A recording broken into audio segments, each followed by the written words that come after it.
Good morning, student. This is your social book, and today I will teach you lesson 1, globe, continents, and oceans. Okay, our planet Earth is home to living beings. It has both land masses and water masses on its surface. Land and water are home to wide variety of living things. The presence of water and air makes life possible on the earth. आप जानते हैं कि जो आपका अर्थ है home of living beings, वो living beings का home है, यानी लिविंग थिंग्स जो है उनका ये घर है. It has both land and water masses on surface. और आप जानते हैं कि इसकी सरफेस पे यानी सतह पर पानी और लैंड दोनों ही है. Land and water are homes to wide varieties of living things. और आप अच्छे से जानते हैं कि जो लैंड पर जो पानी और हवा है ये हमारी लाइफ को लिविंग थिंग्स के लिए यानी हमारे सबके जीवन के लिए बहुत ही इम्पोर्टेंट है. They are some more important factors that influence life on the earth, like distance of the earth from sun, suitable temperature, force of gravity, ozone layer and protective layers blanket of the atmosphere. और इसके अलावा पानी और हवा के अलावा भी और भी अन्य चीज़ें हैं जो हमारे जीवन के लिए जीवन को बहुत ज़्यादा प्रभावित करती हैं. ओके, जैसे कि आप जानते हैं सूरज से पृथ्वी की दूरी, ये भी बहुत एक इम्पॉर्टेंट फैक्टर है जिस पर हमारी पृथ्वी का सुटेबल टेम्परेचर हो सकता है. यदि दोनों के बीच में सुटेबल दूरी नहीं होगी तो टेम्परेचर हमारे जीवन के लिए सही नहीं होगा. फोर्स ऑफ ग्रेविटी आप जानते हैं गुरुत्वाकर्षण, और आपकी पृथ्वी पर जो गुरुत्वाकर्षण है इसकी वजह से ही हम पृथ्वी की सतह पर रह पाते हैं. अदरवाइज हम लोग पृथ्वी की सतह पर एक जगह नहीं टिक पाएंगे और हम लोग हवा में तैरते रहते अगर ग्रेविटी ना होती. इट मीन्स गुरुत्वाकर्षण ना होता तो. Ozone layers and protective layers blankets of atmosphere. Ozone layers आप जानते हैं कि आपके पृथ्वी के चारों ओर एक लेयर बनी हुई है, ओजोन लेयर, जिससे कि सूर्य की हार्मफुल किरणें हम लोगों तक नहीं आती हैं और जितनी हमें जो नीडनेस है उतना ही आती है. अगर ओजोन लेयर और प्रोटेक्टिव लेयर्स नहीं हुई तो हम लोग सूर्य की हानिकारक किरणों से हम लोगों को बहुत ज़्यादा नुकसान होगा और शायद हम लोग का जीवन संभव नहीं रहेगा और तुरंत हम लोगों का यहाँ पर जितने भी लिविंग थिंग्स हैं उनका जीवन खत्म हो जाएगा. Our earth is heavenly body in the universe. और आप जानते हैं कि हमारी पृथ्वी जो है वो बहुत बड़ा एक एरिया है, बहुत बड़ा बॉडी है जो कि हमारे यूनिवर्स में है.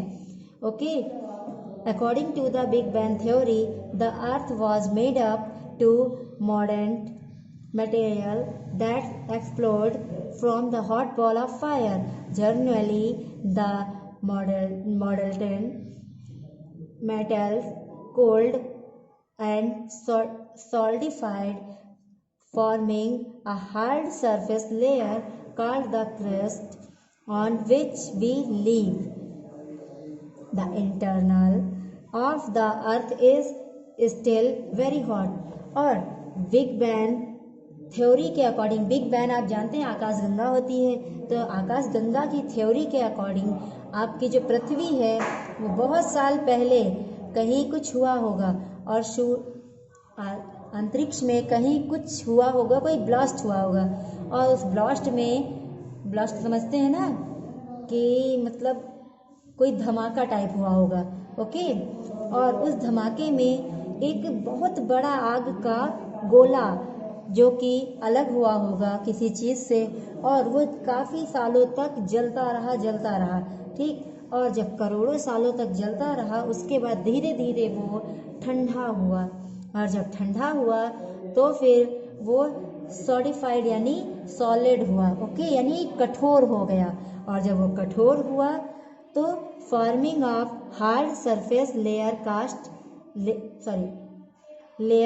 Called the crust. और ये जो हार्ड सरफेस थी यानी जो कठोर सरफेस थी, वो थोड़े दिन बाद कुछ पार्ट्स में डिवाइड हुई, क्रस्ट हुई, ऑन विच वी लीव, और जिस पर हम रहते हैं, ओके। यानी आपकी पृथ्वी की सतह बन गई वो कठोर portion. The interior of the earth is still very hot. और आप जानते थे कि आप जानते हैं कि आपकी पृथ्वी का जो इंटीरियर पोर्शन था वो पहले बहुत ज़्यादा हॉट था।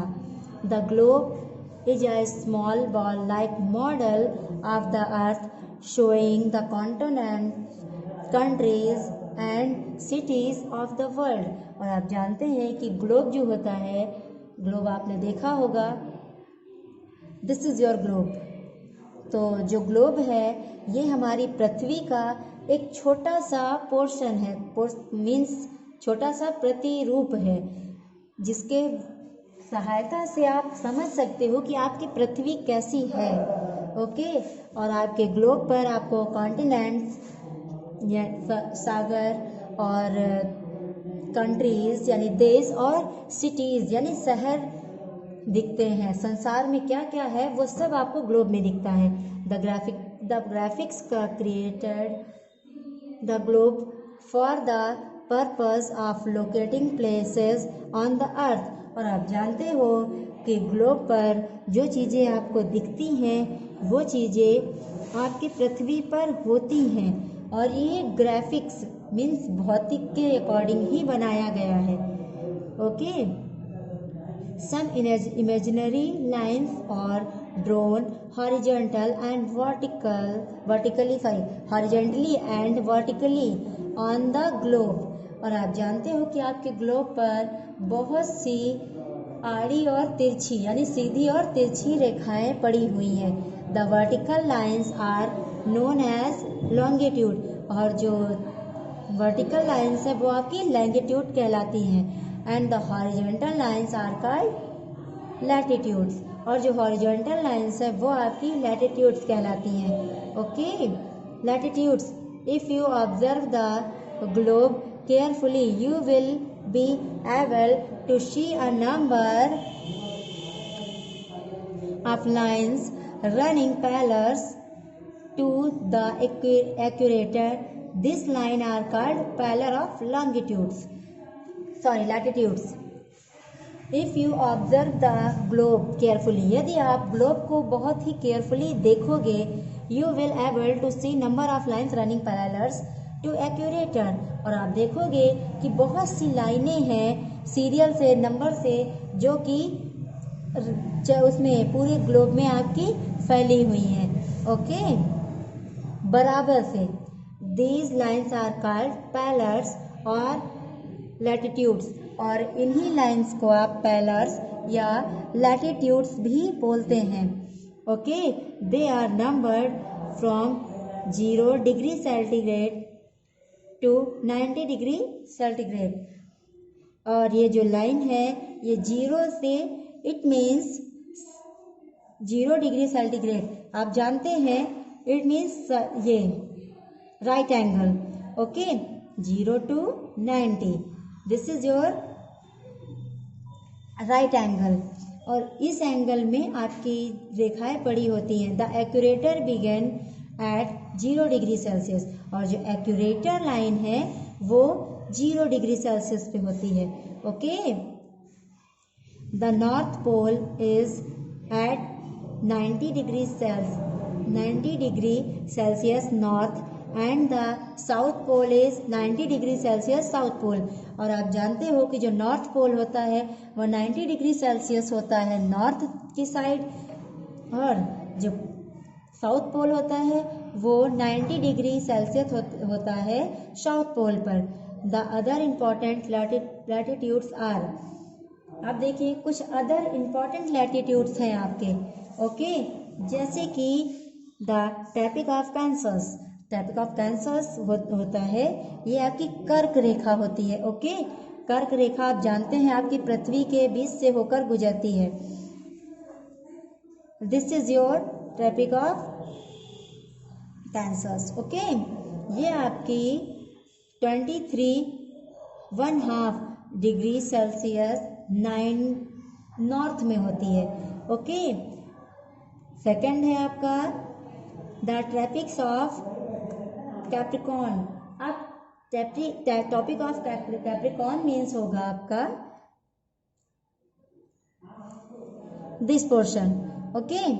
This portion is called Tropic of Capricorn, okay. ये आपका 29.5 डिग्री सेल्सियस साउथ में होता है, ओके। कर्क रेखा आपके नॉर्थ में होती है और ट्रॉपिक ऑफ कैप्रिकॉर्न यानी मकर रेखा जो है आपकी ये साउथ में होती है। इसको कर्क रेखा बोलते हैं और इसको मकर रेखा बोलते हैं, okay, understand. Now third number the Arctic circle. Arctic circle, अब आर्कटिक सर्किल क्या होता है, ये 66.5 डिग्री सेल्सियस नॉर्थ में होता है, okay.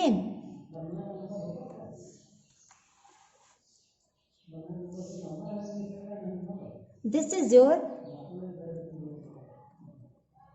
Arctic circle, okay. This area is called 66.5 north, okay. Now the architect circle, okay. architect circle कौन सा, सॉरी, आर्कटिक सर्किल आपका 66.5 डिग्री सेल्सियस इन साउथ होता है, ओके। ये जो होता है, sorry, the Arctic circle 66.5 Celsius degree Celsius south आपका यहाँ पे होता है नीचे की side, okay, understand. Next the properties of latitudes. अब लैटिट्यूड्स की प्रॉपर्टीज क्या होती हैं? The equator is the longest latitude, it is also called the great circle. अब आप जानते हैं कि आपके लॉन्गेस्ट लैटिट्यूड जो है, it also called greatest circle, ये आपका सबसे बड़ा सर्किल कहलाता है। लैटिट्यूड डू नॉट टच और कट ईच अदर, और जो लैटिट्यूड्स होते हैं ये ना तो एक दूसरे को टच करते हैं और ना ही कट करते हैं, ओके। ये अपनी अपनी अलग अलग डायरेक्शन में चलते हैं और ये किसी को ना टच करते हैं एक लाइन को दूसरी लाइन से और ना कट करते हैं। All latitudes are complete circuits except the north pole and the south pole which are points. अब आप जानते हैं कि आपके ऑल लिविंग जितने भी लैटिट्यूड्स हैं ये सब सर्किल में होते हैं, सर्किल में ही आपके होते हैं। Explain the north pole and south pole, और ये नॉर्थ से साउथ पोल की ओर ये पूरा टाइम ये लंबे से फैले होते हैं। The latitudes are located and accurate distance from each other, और जो सारे लैटिट्यूड्स होते हैं ये आपके एक इक्वल डिस्टेंस में होते हैं, एक दूसरे से बराबर की दूरी पर होते हैं, कभी ये आगे पीछे ऊपर नीचे नहीं होते हैं। नेक्स्ट देयर आर 180 लैटिट्यूड्स, और आपके 180 लैटिट्यूड्स होते हैं। Latitudes are make the degree and minutes. This is sign of degree and this is your sign of minutes, where 60 minutes is equal to 1 degree, okay, understand। The lines of latitudes are used to know used to us to know the climates of an area if an area is located close to the equator। और आप जानते हैं कि आपका जो latitudes होता है वो आपको क्लाइमेट, किस एरिया में कैसा क्लाइमेट चल रहा है उसको बताने में आपकी हेल्प करता है। If an area is located close to the equator, यदि कोई एरिया आपके इक्वेटर के क्लोज होता है the climate will be very hot, तो वहाँ का क्लाइमेट क्या होता है, बहुत ही ज़्यादा हॉट होता है। Okay,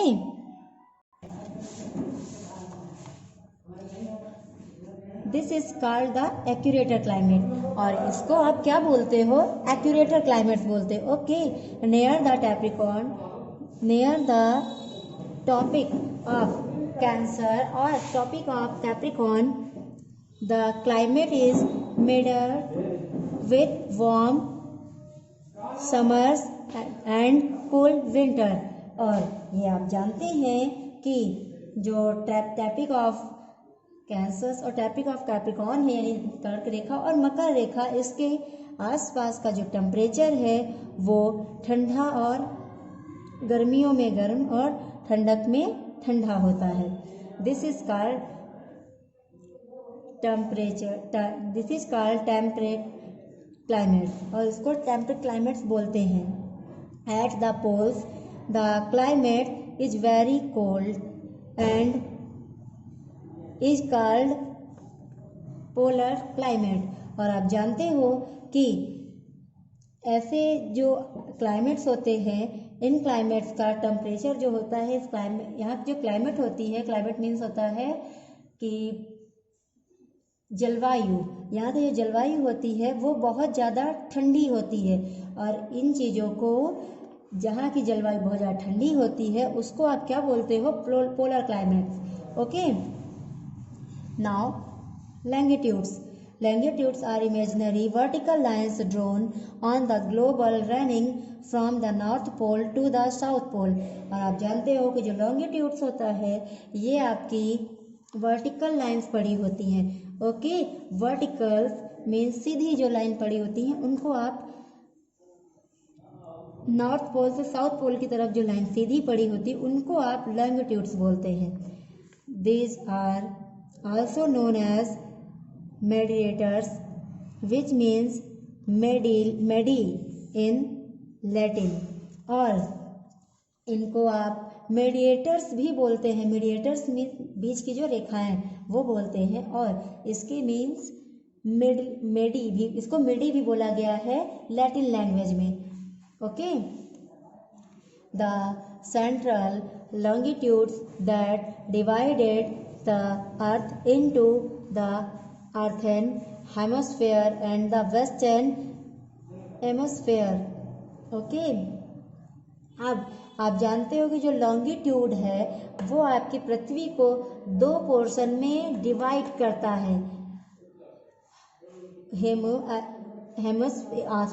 earthen hemisphere and the west eastern hemisphere and the western hemisphere. Okay, अब look here, this is your globe, okay, and the western longest ये है। okay,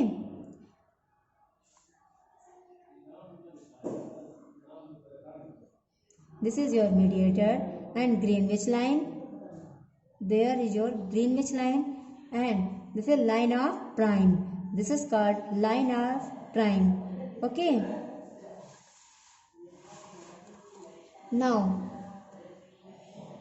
the hemisphere is known as prime mediator, this is called prime mediator। ये जो है आपका prime, ये area ये आपका प्राइम मेडिएटर है। Okay, this is the it is the 0 degree Celsius meridian, और यहाँ पर 0 डिग्री सेल्सियस से मीडिएशन होता है।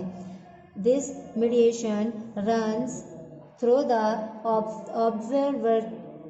observatory at Greenwich in London in the United Kingdom, and it also known as the Greenwich mediator. और आप जानते हो कि ये जो लाइन्स हैं जो आपकी मिडिल में जो लाइन जाती है उस लाइन को ग्रीनविच लाइन बोलते हैं यहाँ पर। ओके, और ये आपके लंदन यूनाइटेड किंगडम में जो है वहाँ से होकर गुजरती है, और इसीलिए वहाँ को आपका ग्रीनविच मीडिएशन भी बोलते हैं। Okay, properties of longitudes. अब लैंगिट्यूड्स की क्या प्रॉपर्टीज है? Longitudes are the equal length. आप जानते हो कि सारे लैंगिट्यूड्स आपके इक्वल लेंथ में होते हैं। Longitudes close the latitudes are right angle 90, और जो लॉन्गिट्यूड्स होते हैं वो लैटिट्यूड्स के क्लोज 90 डिग्री के एंगल्स में होते हैं। 90 degree means like this. Okay, and this is the distance between any two longest discrossed as one move away from the equator towards the polars। और आप जानते हो कि इन दोनों के बीच में जो डिस्टेंस होता है वो डिस्टेंस जब डिक्रीज होगा तब आपका मूवमेंट में वहाँ पर आपका पोलर होगा। ओके, जहाँ पर ये डिस्टेंस कम होंगे like this. Okay, this is called pole. Okay, ये आपके पोल्स में ही आपका जो वो है लैटिट्यूड्स और लैंगिट्यूड्स के जो पोर्शन है वो सिंक हुए तो आपका पोल होगा। Okay, next, the longest are also makes in degrees 0 degrees the degrees and minutes symbol. Okay, तो डिग्री का सिंबल ये है, बहुत अच्छे से आप जानते हैं, एंड मिनट्स का सिंबल ये है। Okay, where 60 minutes. Okay, where 60 minutes is equal to 1 degree. Now the mediate of 180 degree and 180 degree east. यहाँ पर ई जो है ईस्ट होगा और W फॉर वेस्ट।